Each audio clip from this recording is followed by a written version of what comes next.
So hi students, how are you? मस्त बेटा। Okay, तो बेटा आज पढ़ेंगे चुंबकीय क्षेत्र में आयताकार धारावाही कुंडली पर लगने वाला बल तथा बल आघूर्ण। चुंबकीय क्षेत्र में आयताकार धारावाही कुंडली पर लगने वाला बल तथा बल आघूर्ण। ठीक है बेटा, इंपॉर्टेंट टॉपिक है और बहुत इजी टॉपिक है, एक बार में दिमाग में शिफ्ट हो जाएगा। बस करना क्या है, आपको वीडियो को शुरू से लास्ट तक देखना है और वीडियो अच्छी लगे तो लाइक करना है। शुरू करते हैं। तो जैसा हमारा टाइटल है, सपोज करो ये क्वेश्चन एग्जाम में आ गया, ठीक, आप कैसे स्टार्ट करेंगे? पहले चुंबकीय क्षेत्र बनाएंगे कुछ इस तरह से, एन ध्रुव और ये एस ध्रुव। इसे तो जानते हैं ना आप, कोई छड़ चुंबक है, उसका ये एन ध्रुव है और ये एस ध्रुव है, मतलब एक टुकड़ा ये है और एक टुकड़ा ये है, इसका नॉर्थ पोल और साउथ पोल। अब हमें पता है एन से एस की ओर जाती हैं चुंबकीय क्षेत्र रेखाएं। चुंबकीय क्षेत्र रेखाएं, जिसे हम चुंबकीय बल रेखाएं भी कहते हैं, वो एन से एस की ओर जाती हैं। मतलब एन से एस की ओर चुंबकीय क्षेत्र रेखाएं जारी होंगी। अब इस बीच जो क्षेत्र है, चुंबकीय क्षेत्र रेखाएं जहाँ से गुजरती हैं, उस क्षेत्र को कहते हैं चुंबकीय क्षेत्र। तो ये चुंबकीय क्षेत्र हो गया, बीच में जितना भी है सब मैग्नेटिक फील्ड है। अब इस मैग्नेटिक फील्ड में हमने रखना है आयताकार कुंडली को। तो सपोज कर लेते हैं हमारे पास इस तरह से आयताकार कुंडली है, ऐसी बनाएंगे जैसे मैं कर रहा हूँ, सेम टू सेम आयताकार। अब आयत की पहचान तो सभी को होती है ना, आयत की लंबाई चौड़ाई से ज़्यादा होती है। अब ये एक आयताकार कुंडली है, इसे नाम दे देते हैं ABCD, ABCD। अब इस आयताकार कुंडली में हमें क्या करना है? धारा प्रवाहित करनी है। तो यहां से इसको कट करेंगे और इसे कनेक्ट कर देंगे एक विद्युत धारा स्रोत से लिया बैटरी, हमने बैटरी से इसको कनेक्ट कर दिया। ये बैटरी का प्लस धन टर्मिनल है और ये ऋण माइनस।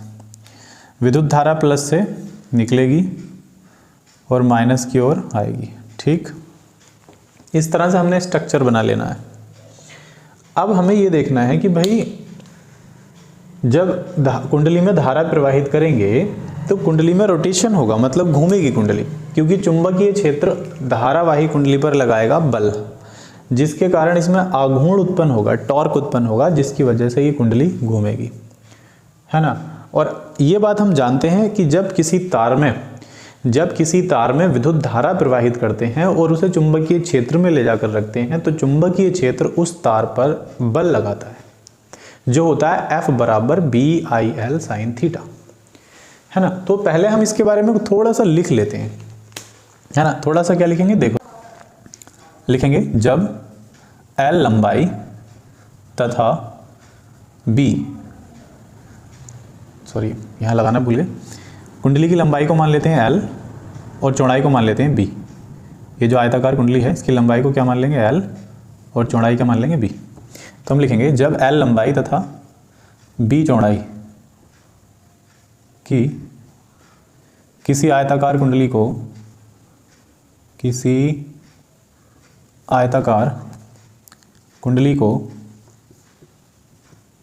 चुंबकीय क्षेत्र के बीच रखकर, चुंबकीय क्षेत्र के बीच रखकर या बीच में रखकर उसमें विद्युत धारा प्रवाहित की जाती है,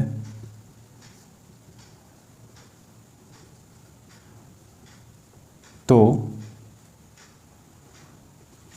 जब L लंबाई तथा B चौड़ाई की किसी आयताकार कुंडली को चुंबकीय क्षेत्र के बीच रखकर उसमें विद्युत धारा प्रवाहित की जाती है, तो चुंबकीय क्षेत्र द्वारा कुंडली पर एक बल युग्म कार्य करने लगता है, एक बल युग्म कार्य करने लगता है, जिसके कारण कुंडली में आघूर्ण उत्पन्न होता है, मतलब कुंडली घूमने की कोशिश करती है, आघूर्ण उत्पन्न होता है। यदि कुंडली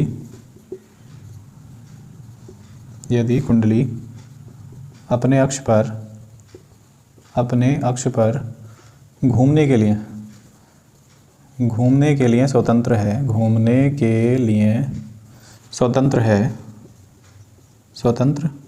है तो वह घूमने लगती है।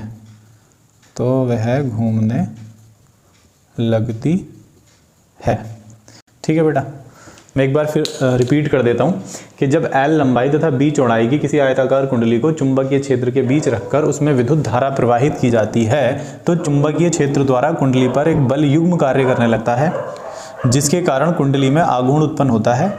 यदि कुंडली अपने अक्ष पर घूमने के लिए स्वतंत्र है तो वह घूमने लगती है। और बेटे इसी को कहते हैं हम विद्युत मोटर का सिद्धांत। यही है विद्युत मोटर का सिद्धांत। अगर आपके सामने आ जाए विद्युत मोटर का सिद्धांत क्या है तो आप ये लिख सकते हैं। ठीक है, अब देखो जरा डेरिवेशन की ओर चलते हैं। थ्योरी हम इस तरह से लिख देंगे। अब हमें फाइंड करना है बेटे बलाघूर्ण या बल।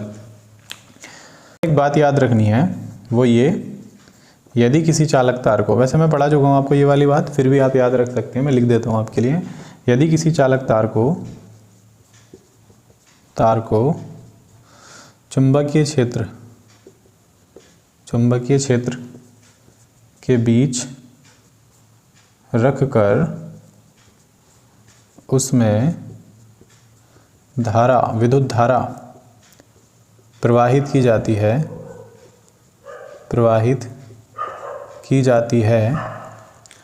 तो तार पर एक बल कार्यरत हो जाता है। तार पर एक बल कार्य करने लगता है,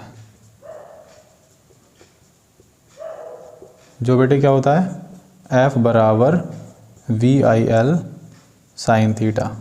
ये वाली बात आप याद रखेंगे। वैसे इसे लिखने की नीड नहीं थी, आपको पता है, पिछले डेरिवेशन में मैंने एक्सप्लेन किया है, फिर भी लिख दिया है मैंने। यदि किसी चालक तार को चुंबकीय क्षेत्र के बीच रखकर उसमें धारा प्रवाहित की जाती है तो तार पर एक बल कार्य करने लगता है, जो होता है F बराबर VIL साइन थीटा। ये डेरिवेशन हमने कर लिया है। अब जरा यहाँ देखो, वापस आ जाओ अपनी जरा फिगर पर आ जाओ, स्ट्रक्चर पर। हमने चुंबकीय क्षेत्र बना लिया, आयताकार कुंडली बना ली, धारावाही हो गई, हाँ धारा प्रवाहित हो गई। अब इस पर जो बल लगेगा या बलाघूर्ण उत्पन्न होगा वो फाइंड करते हैं। तो बेटे पहले तो हम ये देख लेते हैं बल जो लगेगा वो किस डायरेक्शन में लगेगा। तो बल की डायरेक्शन फाइंड करने के लिए हमें लेना है फ्लेमिंग के बाएं हाथ का नियम, left hand law of Fleming, ये वाला। तो फ्लेमिंग के बाएं हाथ के नियम अनुसार अब हमें अपने हैंड्स के फिंगर्स को कुछ इस तरह से रखना है लंबवत, मतलब thumb, indicate finger, middle finger को कुछ इस तरह से रखना है कि ये एक दूसरे के लंबवत हो, 90 डिग्री के एंगल पर एडजस्ट हो। तो देखो 90 डिग्री के एंगल पे इस तरह से खोलेंगे। बस आपको ये याद रखना है कि ये फिंगर्स क्या क्या बताती हैं। तो बेटा FVI करके आप याद रखेंगे फॉर्मूला। FVI मतलब जो थंब है, अंगूठा है, वो बताता है F बल की दिशा, फोर्स की डायरेक्शन को। V ये वाली उंगली बताती है, जो इंडिकेट वाली फिंगर है हमारी, ये बताती है चुंबकीय क्षेत्र की दिशा, और मिडिल फिंगर बताती है विद्युत धारा की दिशा। अंगूठा बल की दिशा, इंडिकेट फिंगर चुंबकीय क्षेत्र की दिशा, और मिडिल फिंगर विद्युत धारा की दिशा। तो हम अपने हैंड को कुछ इस तरह से अरेंज करेंगे। देखो बेटे विद्युत धारा ऊपर की ओर प्रवाहित हो रही है, ये वाली फिंगर बताएगी चुंबकीय क्षेत्र की दिशा, तो इस तरह से रखते हैं अपनी फिंगर्स को। इस वाले वायर में विद्युत धारा ऊपर की ओर प्रवाहित हो रही है। AC भुजा की बात करेंगे तो AC भुजा में विद्युत धारा ऊपर की ओर प्रवाहित हो रही है, मतलब मिडिल फिंगर को ऊपर रखना है। ये वाली फिंगर बता रही है क्या, चुंबकीय क्षेत्र की दिशा इधर को है, N से S की ओर जाती है चुंबकीय बल रेखा है, तो चुंबकीय क्षेत्र की दिशा इधर हो जाएगी। और अंगूठा बता रहा है कि बल किधर लगेगा, तो कुंडली पर जो बल लगेगा वो अंदर की ओर लगेगा, मतलब इधर वाले तार पर जो बल लगेगा वो अंदर की ओर लगेगा, है ना। तो वो इधर वाले पर लगेगा बाहर की ओर। कैसे, देखो हमने क्या करना, धारा को नीचे लाना ना, विद्युत धारा नीचे आएगी, चुंबकीय क्षेत्र इधर है, अंगूठा बाहर की ओर है, तो इस साइड पर लगेगा बाहर की ओर। तो अब ये कुंडली कुछ इस तरह से रोटेशन में आएगी, इस तरह से, मतलब कुंडली ऐसे घूमेगी।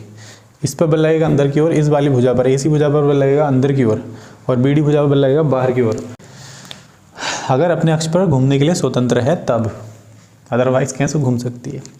ठीक, तो बल समझ गए ना, बल की डायरेक्शन AC भुजा पर बल की डायरेक्शन अंदर की ओर है, और BC भुजा पर बल की डायरेक्शन बाहर की ओर है। ठीक, अब जरा एंगल की बात कर लेते हैं। तो बेटे चुंबकीय क्षेत्र रेखा, ये विद्युत धारा आई प्रवाहित हो रही है, जो चुंबकीय क्षेत्र रेखा है वो एन से एस की ओर है। तो मैं ज़रा एक सिंबल बना लेता हूँ। ये जा रही है विद्युत चुंबकीय क्षेत्र रेखा, सपोज करो ये है। तो ये चुंबकीय क्षेत्र रेखाएं जा रही है एन से एस की ओर। अब हमें एंगल देखना है बेटे। विद्युत धारा इस वाली भुजा में, एसी भुजा में ऊपर की ओर, चुंबकीय क्षेत्र की दिशा इधर, मतलब कोण जो बना है वो बना है 90 डिग्री। भुजा एसी पर कोण कितने डिग्री? 90 डिग्री। अब भुजा बीडी पर भी कोण कितने डिग्री होगा? 90 डिग्री, क्योंकि विद्युत धारा नीचे की ओर है और चुंबकीय क्षेत्र इधर की ओर है। ये चुंबकीय क्षेत्र की दिशा, विद्युत धारा की दिशा। तो यहाँ कितने डिग्री का कोण बनेगा? 90 डिग्री का। ऊपर जाएगी तब भी 90 डिग्री। अब बात करते हैं कि यार ए बी भुजा और सी डी भुजा में जो कोण बनेगा वो कितने डिग्री होगा। बेटा ध्यान से देखो, चुंबकीय क्षेत्र की दिशा इधर है और विद्युत धारा की दिशा भी इधर है। तो यहाँ तो कोण बना नहीं, तो यहाँ एंगल क्या होगा? 0 डिग्री। यहाँ एंगल क्या होगा? थीटा बराबर क्या होगा? 0 डिग्री। किसमें बेटा? ए बी में और सी डी में थीटा बराबर 0 डिग्री होगा। अब देखो हमें क्या करना है। अब हमें लिख लेना है, इस समय जरा यहाँ जगह है, ठीक। यहाँ देख लेते हैं बेटा, हम लिखेंगे भुजा ए बी व सी डी पर लगने वाला बल। भुजा ए बी व सी डी दोनों पैरेलल हैं, दोनों समांतर है। ये वाली भुजा और ये वाली भुजा दोनों समांतर है, तो दोनों पर बल भी सेम लगेगा। तो हम लिखेंगे भुजा ए बी व सी डी पर लगने वाला बल,